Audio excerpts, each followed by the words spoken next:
my channel. This is actually a video I haven't even thought to make yet because, to be honest, it's a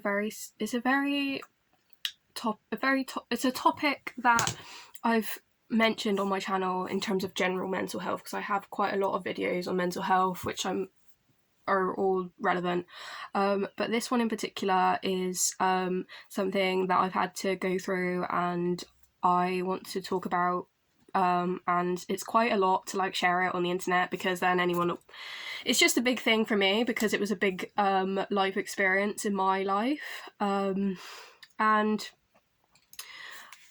I want to talk about it, spread awareness, and talk to anyone, educate anyone, even if it's not something that you're going through yourself, to talk about, because I have the ability to and the experience. So I made some notes a while ago about this topic on my tablet, so I'm sorry that I'm looking down. I'll put the tablet in so you can literally see. But yeah, I'm just gonna jump into it. I'm gonna have to find some of the information as we go, but it should be fine. It might be a bit rambly, I apologise. That's what I do on my channel, I like to ramble. So, okay. I'll start off with this one quote by Carl Jung to introduce everything off, and it says, "The hardest thing someone can do is accept oneself." And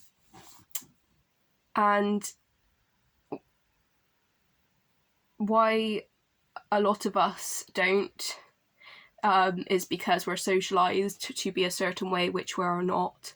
And this is what causes a lot of what Freud calls neurosis. And the fact is, we all have some level of neurosis, be that through healthy narcissism, which helps us function through life, having this ego, which we all have, it's normal. Psychosis, if I haven't mentioned, is what I'm going to be talking about, and it will be in the title, so I'm sure you have that awareness already of that. Is, I feel, a little known topic. I've heard a few people in social media like throw it around in passing, and I'm like, okay, good, we're starting to get a bit more of an understanding of this illness that some people have to go through for various levels of time.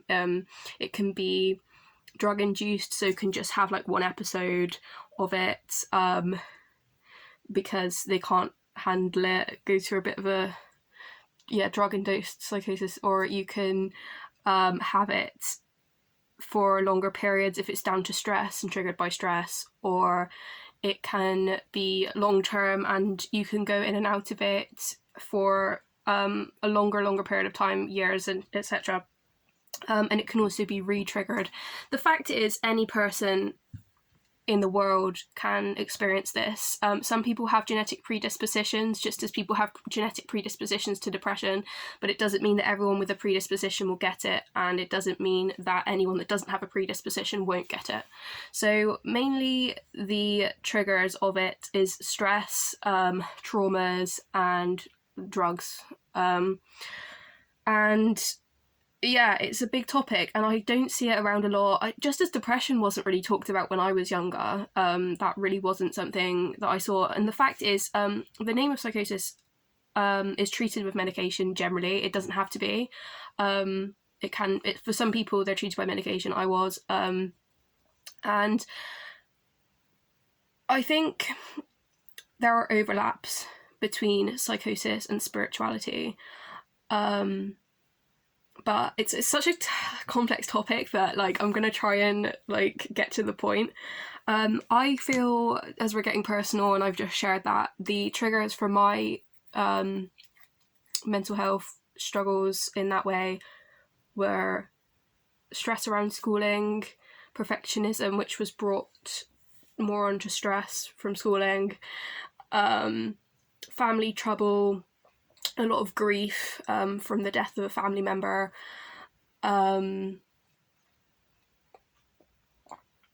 generational issues, generational conflict, family conflict, genetic predisposition.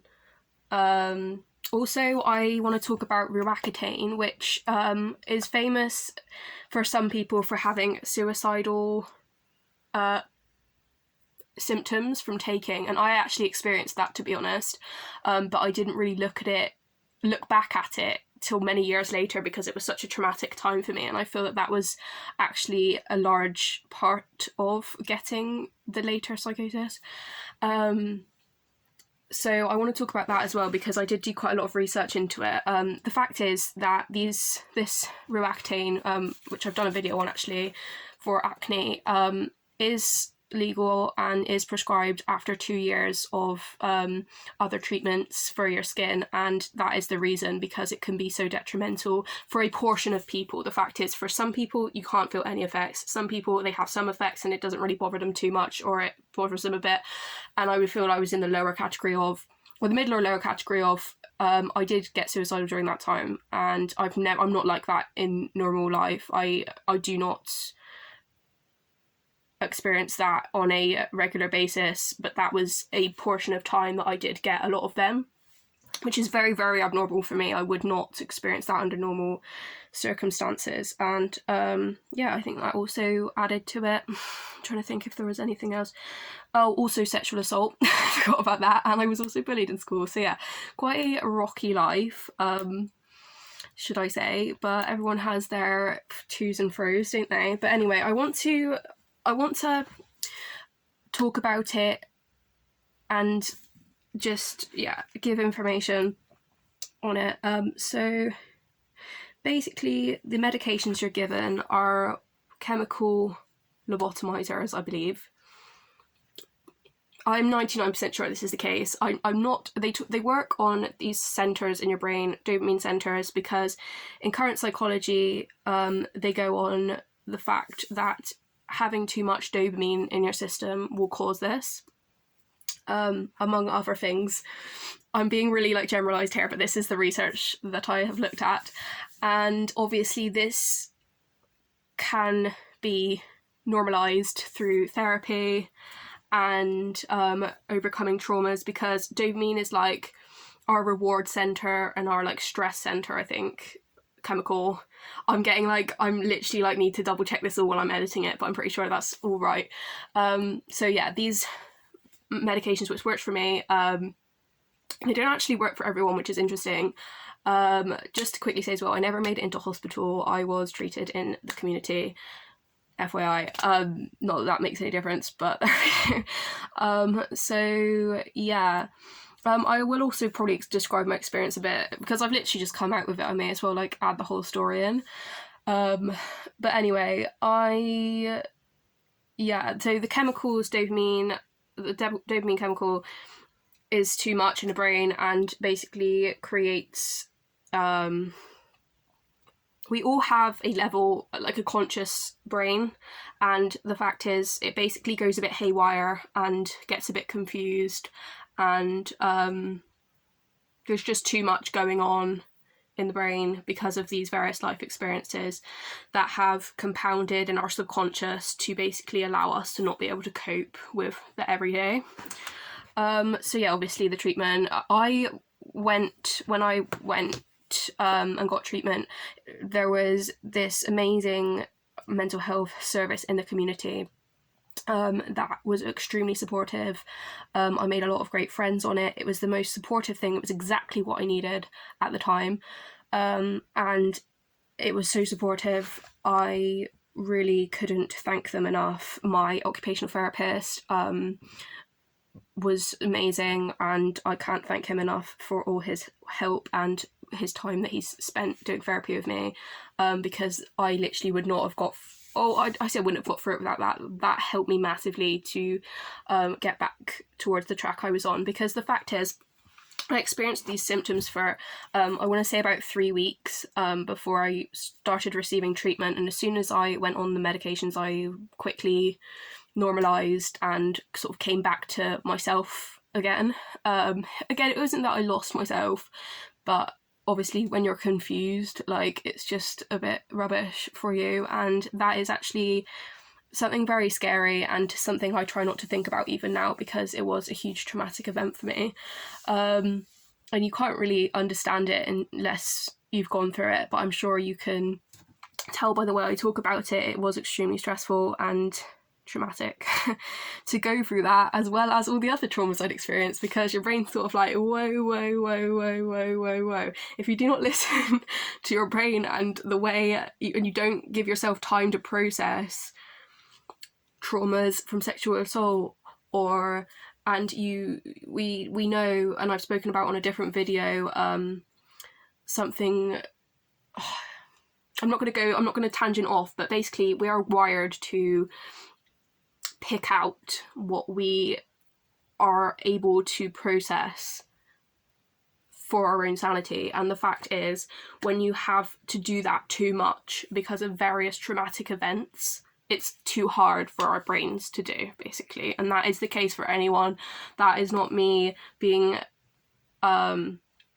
abnormal to anyone, because another thing I've noticed while going into the service was I've met so many people from all walks of life. I come from I would say upper middle class family, had a good school education. Yeah, I had some traumas that I didn't process till a lot later. Yeah, I had acne. Yeah, I was bullied. Yeah, a lot of things happened to me. But I've met a lot of people from, very low end households, very poor households, grew up in poverty, people that went through care, people that were at university and struggled to keep up with the workload, among other things. People that literally didn't have, I don't know about every single person's issue unless they shared it with me, but it's made me see that people from all walks of life, every single type of person you can imagine, there is no one type of person that fits this criteria. Anyone can really experience this, just as anyone can experience depression if that's the way you swing. And I'm not going to go into all, that's a big topic, but anyway. Oh, I forgot to mention as well, I had quite a bad relationship with food, to the point where I wasn't really eating at all, / a very small amount, when I actually went into this state. Because you stop feeding your body, it will let you know, like, this is the point, like, our bodies are literally, I think the word is photosynthesis, osmosis. I think I'm literally like making up stuff here. What I mean is, we have a natural state, we have a natural set point weight in terms of our body weight and the way we are genetically disposed to being and the way we are. We have a genetic state of calm that, unfortunately, our immune system stores trauma in the body, in the mind, in the muscles, everywhere, to the point where you are naturally at a hypervigilant state at times. And this can just be stored. You can have something happen to you at the age of 2 and not process it because your brain doesn't want to, especially just anyone, that can happen. And then as an adult, you still have that stored in your body. So yeah, there we go. And I just want to add, and I've already done 13 minutes into this video, but I will say, I wasn't very close to like God during this point in life. I didn't pray, none of that stuff. I don't think, what will be, so I'm not gonna like beat myself up about that. But since coming off medications and like stuff like that, even in lockdown, like just whatever, not having the time, I've gotten a lot closer to God, and pray more and do more like looking into Bible stuff and stuff like that. And I just believe that like there's this prayer about like footprints in the sand, and how God has us all, even if we don't feel that he does. So even though I was going through that stuff, it was in my life for a reason. There was things I had to learn, there was things I had to process, there was a break I needed to have in my life to give me the grounding to process all of these things. I needed that medication to put my brain into a state where I could process these things, and that's why I'm grateful for the fact he looked after me, because God didn't do these things to me, but he showed me that I'm strong enough to get over that. So that's how I see it. Obviously, in a lot of ways, do I wish it to have happened to me? No. But we can't choose these things. It's what it was. So yeah, just quickly onto the ruaccutane. As I told you, it might be a little bit like bitty bobby.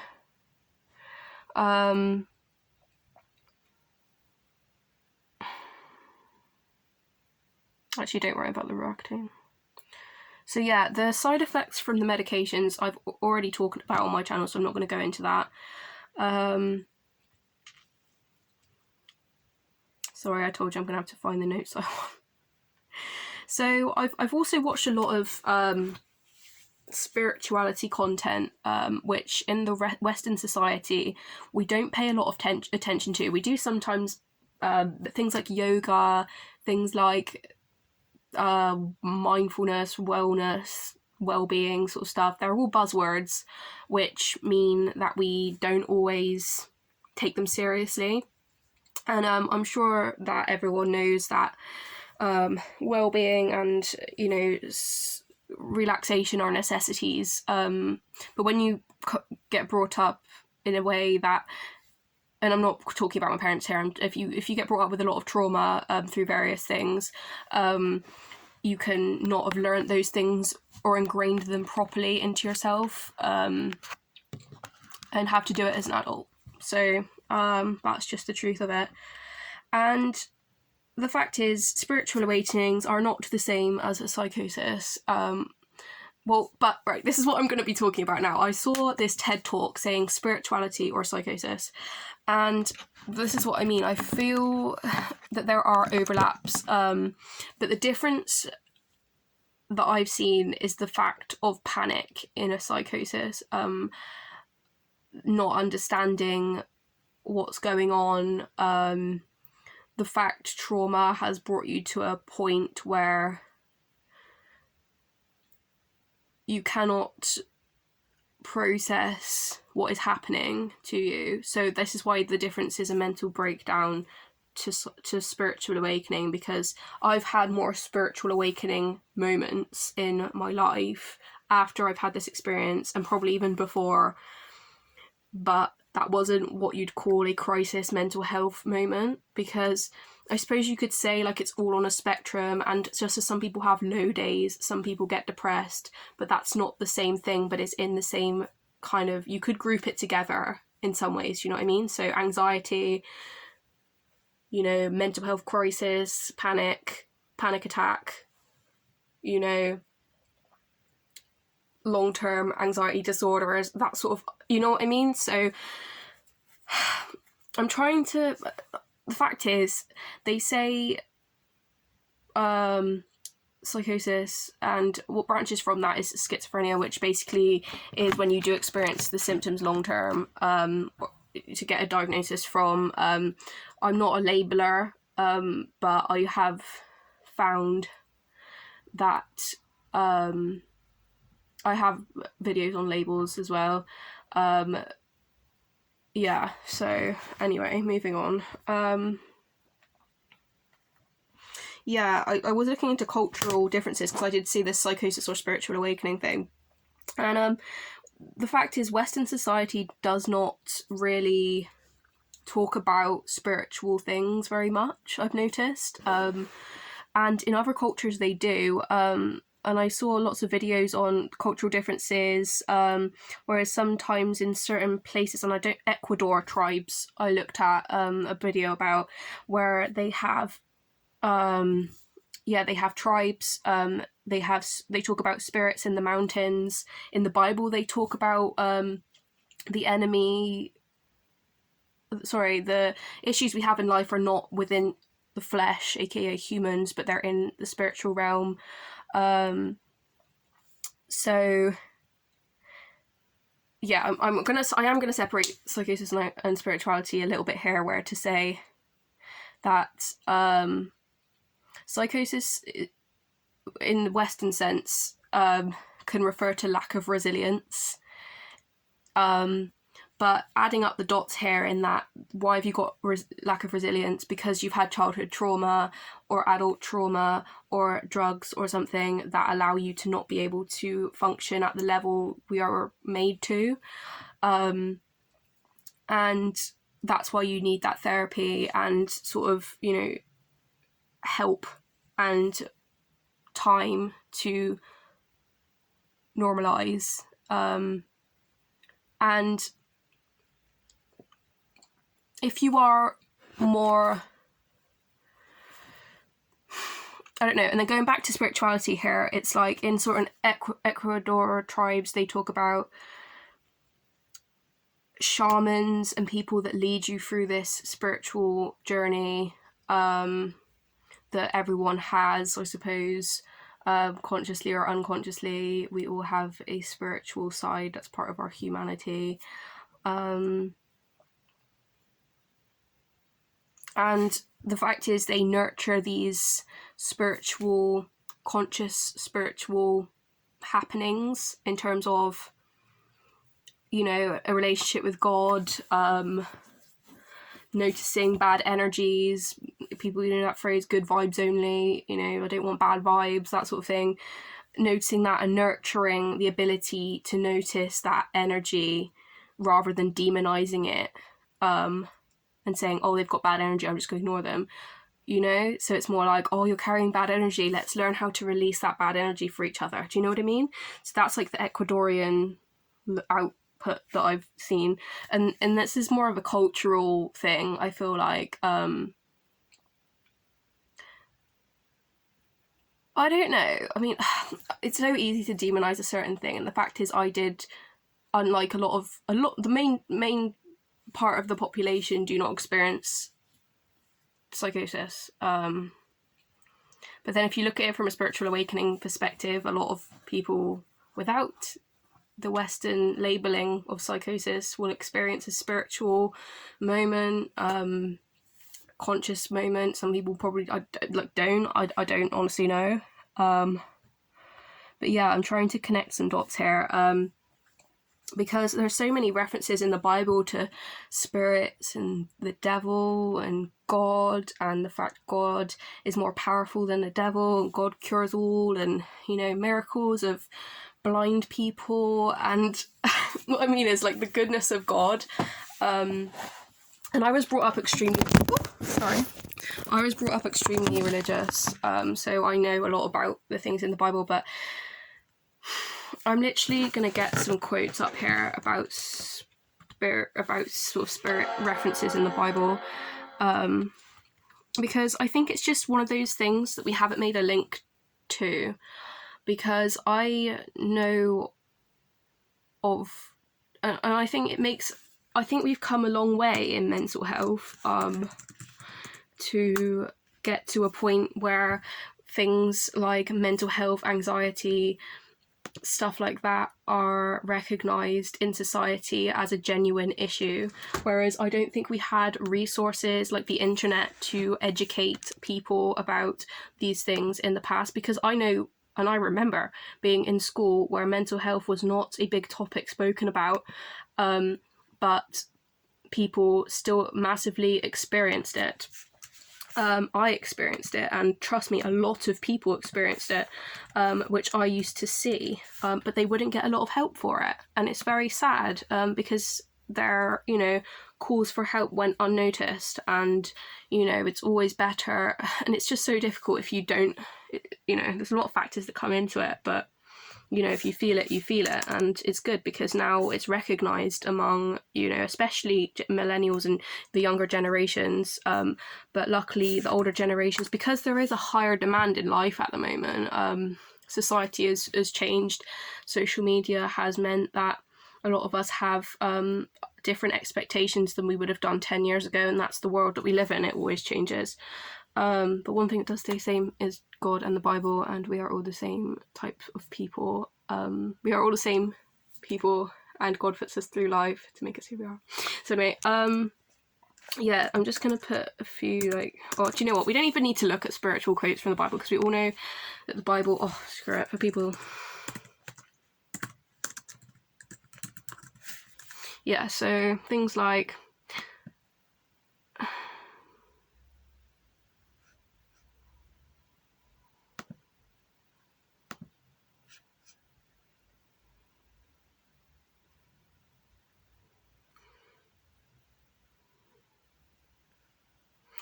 may your whole spirit, soul, and body be preserved blameless at the coming of Jesus, Lord Jesus. So it's things like that, which help me forgive myself for going through this process. And it's just such a big topic with such a lot of levels, right? Cast me not away from thy presence, and take not thy Holy Spirit from me.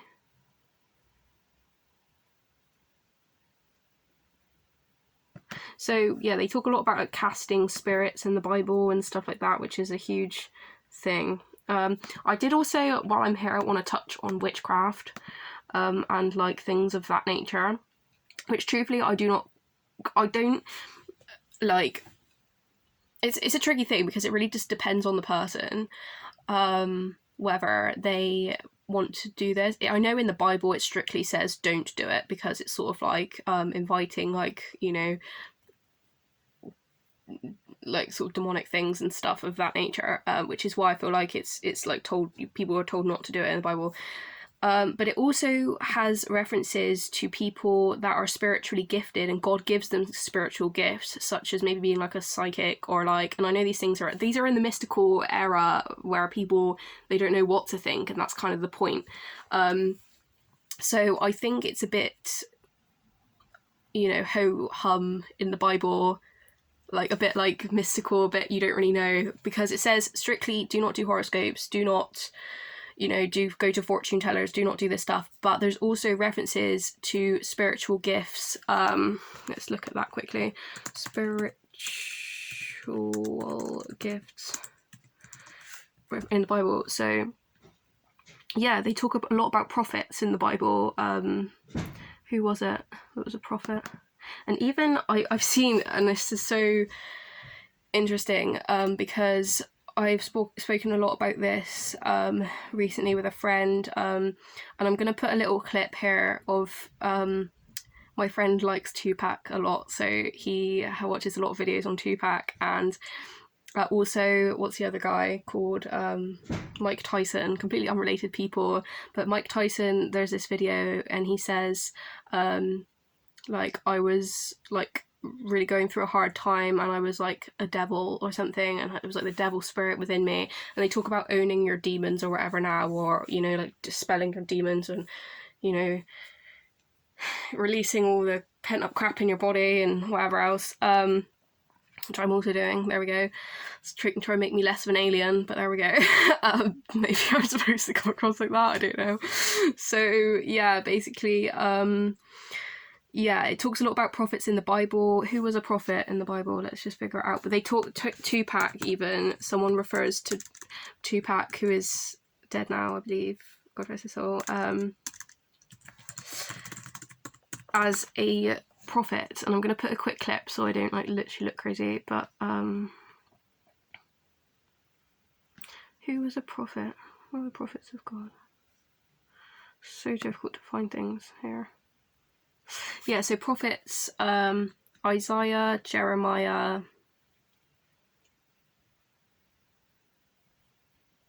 Ezekiel, Samuel, Joshua. And I don't want to go into all the things that they prophesied about because I actually can't be bothered. But yeah, if you go on to YouTube, I will go onto YouTube and put a little clip of Tupac talking, and Tupac's friends talking about, oh, he was a prophet, like, and stuff like that. Because, you know, sometimes it's just a bit funny, isn't it, how proof about some people will say certain things and they come true, or, you know, I feel everything comes from God, all our, you know, not everything good comes from God, but it's like all our thoughts, what God makes us who we are. And if we have a spiritual gift, such as, you know, being able to prophesize,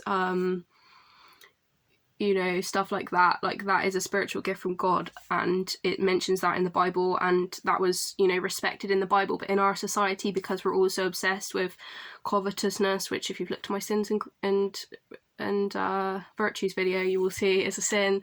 Covetousness basically means wanting to possess something, be that money, be that social media following, be that clothing, be that a big house, be that money, be that a great job. It's all covetousness at the end of the day. And since we live in such a covetous world, we've sort of disregarded, especially in the Western world, which, you know, I'm not trying to change anything. I wouldn't like to walk around with, you know, everyone talking about spirits all the time either, but maybe some general awareness for the people that wish to watch this video is what I'm kind of giving here, because I'm sure the people that are going to figure out about this stuff will, and the people that don't won't, and that is just fine with me, and that's okay.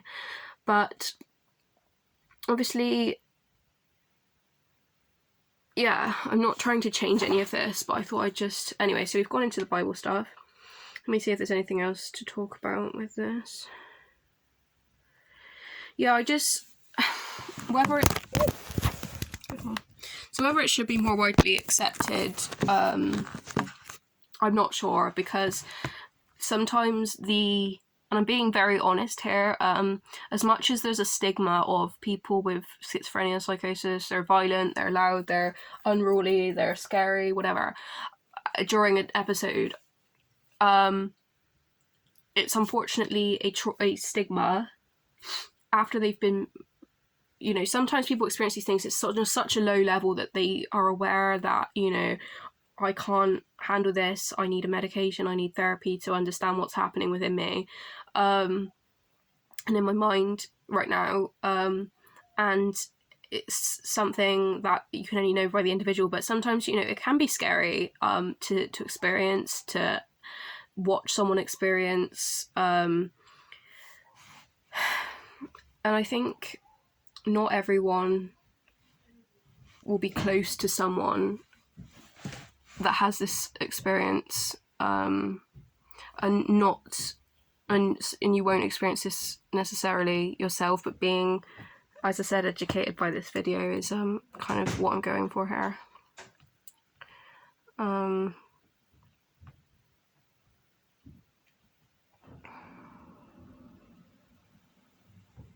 I've spoken about labels already on my channel, so I'm not going to be talking about that. I think I've basically covered everything, to be honest. But one thing I will say, another quote, oh, they've got two more by the looks of it. Yeah, I do have two more. So apparently I think this was 2015 or something like that, I saw this, but it said the current anxiety level of the common school student today is the same as a 1950 mental patient's anxiety levels, and we're all very good at evolving, which is amazing if, you know, you can do that without any medical help. I needed the medical help because I didn't have, my family didn't have the resources to, and I didn't have the resources to, you know, get myself in a good place without the therapy and stuff, or, you know, the medication to help me get through that time, because of various other traumas and etc. in the past. But yeah, the world has changed. There's a lot more things to trigger us than there has been in the past. General anxiety levels are higher.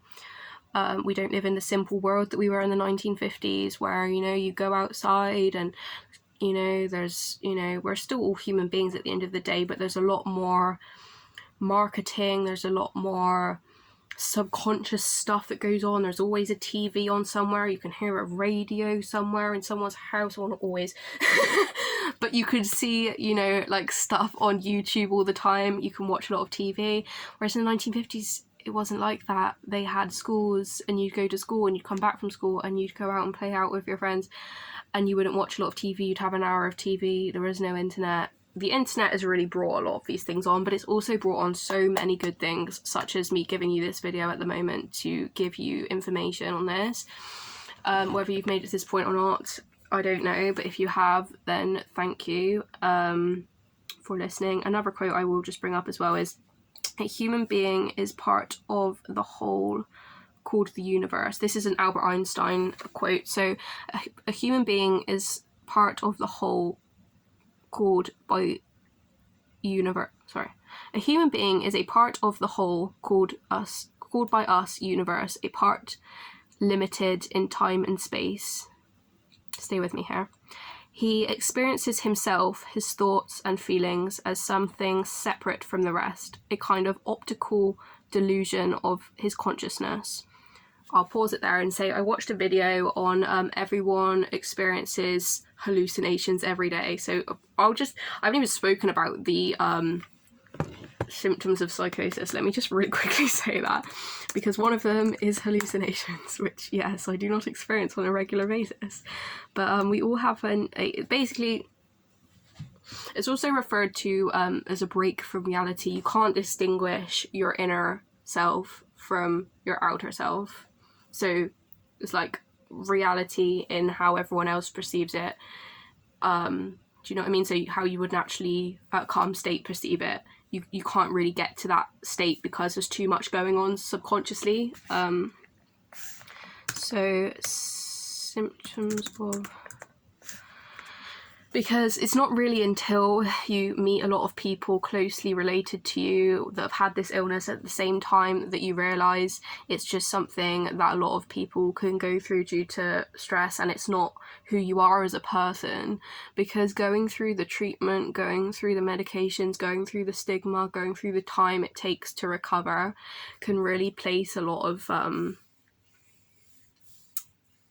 it can just completely transform you as a person, basically, and it can, for some people, give you this hole to hide in, which everyone gets, of, you know, something happened, my family died, you know, I don't like my job, so I'm just gonna quit and just not do anything else, you know what I mean? Like, there's always things that people can hide behind, but it gives you something to... that could give you a limited capacity in the future if you don't allow to let go. Obviously, you know, a good thing about the therapy is that it can make you much more aware of yourself and how you are and who you are. So obviously keeping that in mind is helpful. But because obviously that's not something you're just going to forget. To be honest with you, I'm a lot stronger of a person coming out of it than I was going in. So that is very good, because I would rather, if you gave me the two people now and said, would you rather go back to how it was before, even though I'm the same person, but I feel like I'm a lot more resilient, a lot more aware of my inner self, and just in a much better place. I don't know, just as I'm like the same person. Anyway, so yeah, recognising the symptoms: difficulty concentrating, depressed mood, sleeping too much, anxiety, suspiciousness, withdrawal from family and friends, delusions, hallucinations, disorganized speech, depression, suicidal thoughts or actions. So yeah, a delusion can be paranoia, being grandiose. What's somatic? Oh yeah, somatic, so bodily delusions. And this is obviously the Western understanding of the illness, because the fact is we all, as I've mentioned in another video, have a limited capacity to understand things. So you might look at someone with depression, almost give them a label and say, oh, he's depressed, he must have a low mood, not look at any of the circumstances that he's experienced in his life to put him in that place, even though he's explaining he's got depression. You can't know or understand his reasoning he's there unless he's told you point, this is what it is, because we can't read another's thoughts or be in another's head unless we're told what, you know, we can't anyway, it would be what you're told. But yeah, the fact is, you never know what another person's experience until you know, you can't, until they can tell you. You can't walk in another person's shoes ever, really, and we all have a limited capacity to understand. So this is the psychological understanding. I think the reason why Western treatment gets such a bad rep is because people put the symptoms into a box, and basically they don't like how they aren't being seen as a whole picture, but you can't have a whole diagnosis for each person, because that's not possible to even create because they don't know the person yet. But these are things like you know, I'll talk about psychosis here over depression, but do you get what I'm saying? So the diagnosis is not you, is not your experiences, is not your recovery, you know? Just as like when they say someone's got an eating disorder, it's, you know, you got a list of symptoms such as, you know, they are very conscious of what they eat, you know, they're very underweight. But if you're underweight, you've not got an eating disorder. If you're conscious of what you eat, you've not necessarily got an eating disorder. Having these symptoms together helps you find treatment, but it doesn't mean that that's your personal circumstance. That is not your identity, even though it kind of can be for a while, or you can see it as your identity in a way while you're working through it. Obviously, yeah, it becomes part of your identity, and that's okay, because that's what it has to be like, but it doesn't mean that's your sole identity, and you can't evolve past seeing it as your identity, which is probably what I'm doing at the moment, to be honest, because just as I've always like known myself throughout this entire experience, because it's not like, even though I was treated for a number of years, doesn't mean I was experiencing these symptoms for a number of years, which is kind of, I think the word psychosis is extremely scary, especially schizophrenia. Generally, as I've said, there's a reason for the stigma, but media doesn't help the stigma, because, you know, it kind of takes things out of context. You know, serial killers, psychopaths, which, yeah, they can also have their own issues. Narcissism, I'm glad, is being brought up more, because a lot of, you know, in the past, meritocracy has been rewarded by society, so narcissism's been rewarded, and then the people that are genuine and humane are downgraded. I remember being around experiences like that, and yeah, in media, obviously, it's supposed to evoke fear, it's supposed to evoke emotion to make it interesting. It's not real life. Media is not real life. Fictional media is not real life. In films like Psycho, I'm not sure of films that have got people with schizophrenia, obviously like The Sixth Sense, I can't remember that, and that was very scary to me, to be honest, and it's supposed to be scary. These things, they're really scary, and it's a big realm to consider, but the fact is, someone treated in Western society that has been diagnosed with this illness is not necessarily bad. They're not necessarily the image that comes to your head when you say these words. So anyway, I'm not trying to change anything. Obviously it is scary, hence why it's got, you know, a bad rep, but the fact is, normal people, everyday people get this. So yeah, I saw this video as well saying, yeah, so we are all experiencing we all experience hallucinations through our consciousness, because really our consciousness in our brain, so if you don't know, we have a conscious state, a subconscious state, and a primal lizard brain. We have lots of ways to look at the brain, but that's a way psychology has understood it in the past. So drugs like LSD can cause a hallucinogenic state in your mind for various reasons that I don't want to talk about now, because I don't really have a huge experience with drugs. Oh, by the way, I also did do a bit of weed, which was also part of my things that made me go into that state eventually. But yeah, I've tangented again, I'm so sorry. So yeah, conscious state, subconscious state, lizard brain.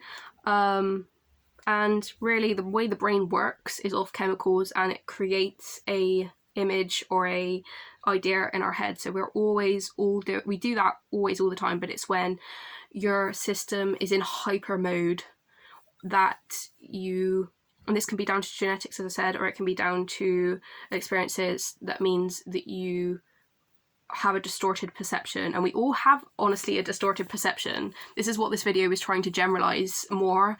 We all have a distorted perception. In narcissism, narcissists see the world through a lens of their narcissism, so they'll see everything that serves themselves, and that's literally how they perceive the world. You know, people that have a and everyone has self-perpetuating ideas, which one of them can, you know, be to do with mental health, but you can have a self-perpetuating idea you know, and everyone always has this in childhood, if you haven't got all your needs met, because not everyone gets every single need met. Even if you come from the best family, there will still be things that your parents missed or you missed, and that can give you an idea in yourself. That is a self-perpetuating idea, and then you'll create your life around that. So this is kind of why I'm trying to evolve past this diagnosis, which I think was a big shock to my family. At the time, I probably did not look at it. I'm just going to quickly say this as well, which I'm looking at from an electrical, energetic standpoint as well. Whereas if you're using all this energy up, another way to look at it, processing subconscious traumas that you have not processed up to this point, you will use a lot of energy, a lot of electrical energy to try and overcome that. And there's a lot of, and obviously then there's less energy being used to process the normal everyday. So that is also another reason why it can go a bit skew-if, because you haven't really got any energy left to process yourself, and your body just takes a big hit anyway, because, and your brain, and there's too much electrical energies going on in order, you know, to process anything. And that's when you get into a crisis state. And so yeah, so the fact is as well, there's just so many factors that go into it. It's not like, oh, someone can be very intelligent, because have you ever heard there's that borderline between like intelligence and crazy? Do you know what I mean?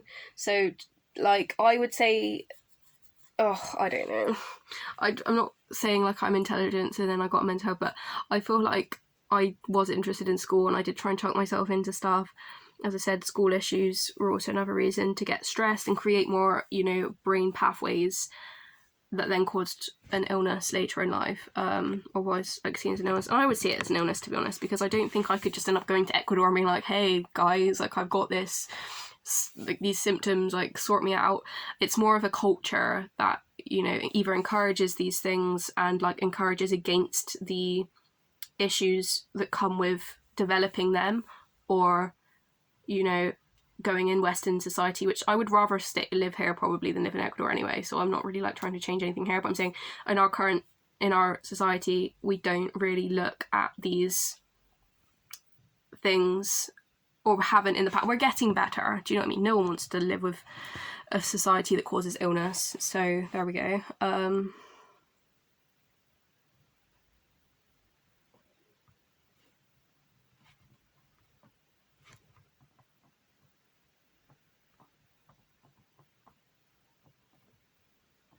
So yeah, even like illnesses, physical health is very much related, which is why exercise is so helpful for you. To be honest, I really should be exercising more. I walk a lot, but I really do. Having high intensity exercise, which kind of allows your system to go into hyper drive and release a lot of energy and then come back down again, it can really help your immune system to normalize. Ooh, why is my camera on such a low setting? I hope that hasn't like missed much of what I said. Okay, whatever. We can tell when we're editing, but yeah, exercise is really helpful. I'm gonna try and sort of, I just want to get through all the stuff, to be honest. So yeah,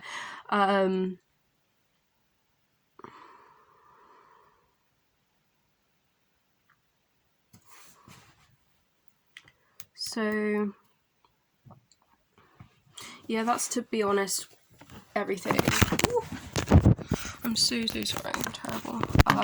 But yeah, I feel like, I'm not gonna lie, it was a long process. There was medications which caused side effects, there was family issues that probably needed to be worked out anyway. It was hard, like life is hard. Everyone has their thing. I feel I'm out the other end now, and I've learned what caused the issues, and I know that will not be happening to me again. I don't plan to get into that state again. As I said, I was only in that state on and off for about 3 weeks, and that I would have been less than that, but they couldn't get me treated quickly enough. And also I stopped taking the medications because the one they gave me made me really tired, and I didn't want to take it because it literally made me fall asleep like on taking it. Yeah, I was in a bad state. Yes, I needed the therapy. Yes, I completed the therapy. But it's a very scary topic to a lot of people. I suppose, yes, for a reason, because it can be scary to experience, it can be scary to watch. I'm not going to keep repeating myself because I've literally said this already, but yeah, I hope this gave you a little brief on this topic. I hope that it's been informative. And it kind of is helping me to release it a bit, I suppose, because we all have to like shed our former selves as we evolve into new people, regardless if you've had an illness.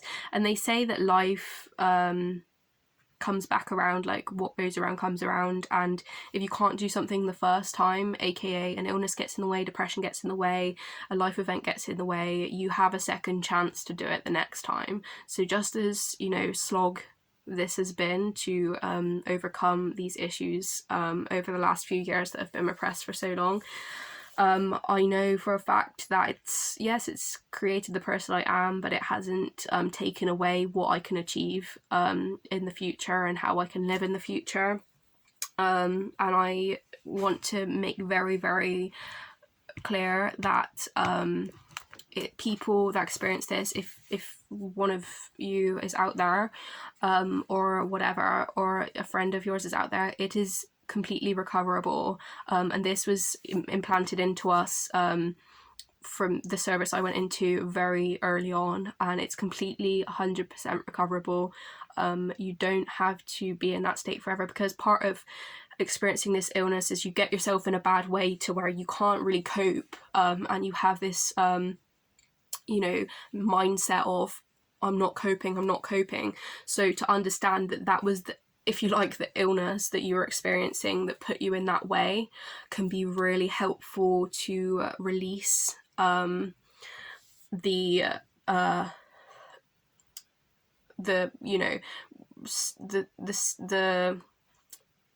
stored trauma that you've experienced by experiencing the illness, if you know what I mean, and to know that's not really a healthy mindset, but that was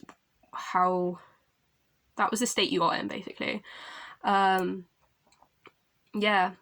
Going forward, I'm going to be making sure I eat properly, because the fact is I wasn't eating properly at all. I was underweight almost, and I was not receiving any nutrients, I would say, for most of the things. I was eating a lot of chocolate and that was about it.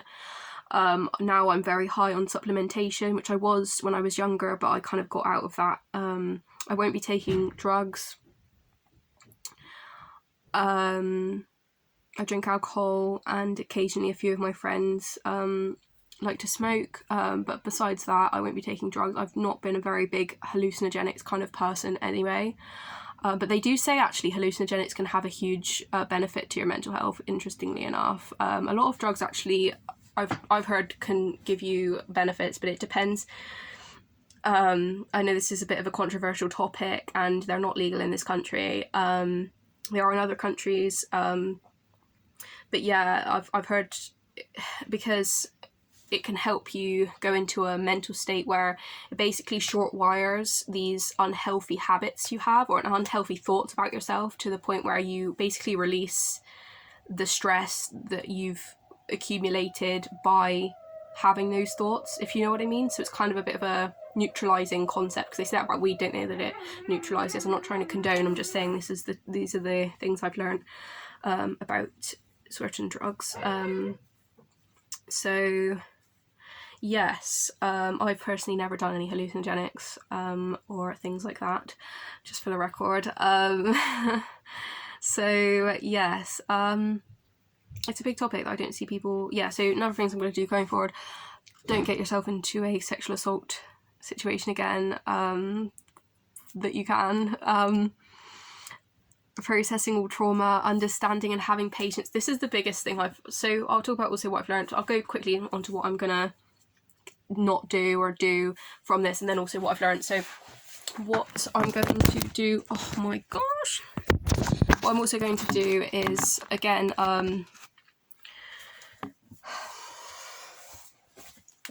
not get myself into massive trauma situations. If I ever get overly stressed in life, to understand that is because I have overworked in whatever way that may mean, subconsciously, consciously, physically, mentally, whatever. I've clearly used up my daily quota of energy, or, you know, yearly lifelong quota that I've, you know, been granted. So I need to learn to process that before I'm able to carry on with what I'm doing, and take time out and take time to process and take time, you know, just take time basically to heal emotionally, mentally, everything. So yeah, also what I feel like I've learned, let's just do that, is there's an end to everything, and we will always get a second chance at everything in life. So I feel, as I've said in another video, we were born on our own, we're going to die on our own. We need support systems. I'm not saying we should always be on our own, but I'm saying we are intrinsically whole as a person. But we also need other people because we're social beings, and other people can give us a lot. So we can also give a lot to other people. Another thing I've learned is patience with myself and humility in myself, and again, learning I'm only a human being. I need patience, I need kindness, I need everything I need is valid. Validation, massive, I've learned, because sometimes, and forgiveness, so validation and forgiveness, sometimes you don't receive that validation as a child, or as an adult. I mean, yeah, mainly as a child, but either as an adult or a child, it can be traumatizing, because you need that validation from someone in order to give yourself the permission to overcome that trauma and process it. But another thing is forgiveness, because as a child you can't always do that. You can't always, you can't, we're unable to have hindsight, we're unable to process a lot of the shit that happens to us, and it can be really necessary as an adult to have forgiveness to your caregivers, have forgiveness to yourself, and understand that that's not something that you had power over. That was something that was out of your control. To be honest with you, things that happen to you are usually out of your control, or they're always out of your control. You can't control what happens to you, but to an extent you can handle how you cope with it. And another thing is grief,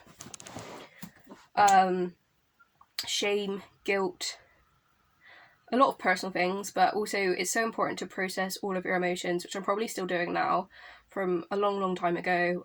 Things can get carried with you for so many years, and I'm still processing things that happened to me at a very young age, traumas that happened to me, and that's okay, and that's valid, and everyone has these things, and if it would have happened to anyone, they would have acted exactly the same.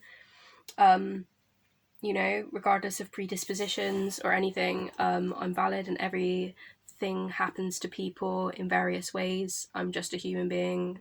Everyone has this stuff. Trying to think if there's anything else. Family is always going to be there for you regardless. God is always there for you regardless. Even if you can't be there for yourself, God's always got you. God will forgive you, because I've noticed from doing religious stuff in the recent past that you can sin against yourself, and that is huge, because you can sin against others, and I think that's the main thing that I focus on, but you can also, sinning against yourself is just as valid as sinning against others. So repenting for that stuff, even if it wasn't your fault, is just a way to like release this stuff and allow God to forgive you and heal you, because there's so many parables and stuff in the Bible of God healing people that are blind and paralyzed, and you know, mental health is another illness and stuff that you've had to, which I'm not in now, but I've had to deal with, you know, Western illness, and that's okay. Everyone has their own struggle. I think I'm rambling now, so I feel the need to stop. But yeah, I hope this has been interesting. I'm going to have some enjoyment trying to edit this because it's been about an hour. But it's a big topic, and I'm glad I've actually taken the time to talk about it. And screw what anyone thinks. This is my story, and that's not really a good attitude. I'm just a bit embarrassed, so I'm reverting back to a childhood way of trying to deal with myself by being overly compensative with my confidence, and that's something I've noticed that I do. So yeah, awkward. Okay, I'm gonna go. But yeah, I luckily have a lovely night out with my friends tonight, so I'm very excited. Someone's birthday. I'm going to enjoy it massively. That's what I mean, like living your life. Everyone lives their life. Some people have illnesses, and sometimes it's completely invisible. You know, mental health is invisible. You can't see it. But yeah, I'm gonna go and try and edit this now. But yeah, thank you for listening. Have a look at my other channel videos if you wish. Okay, bye.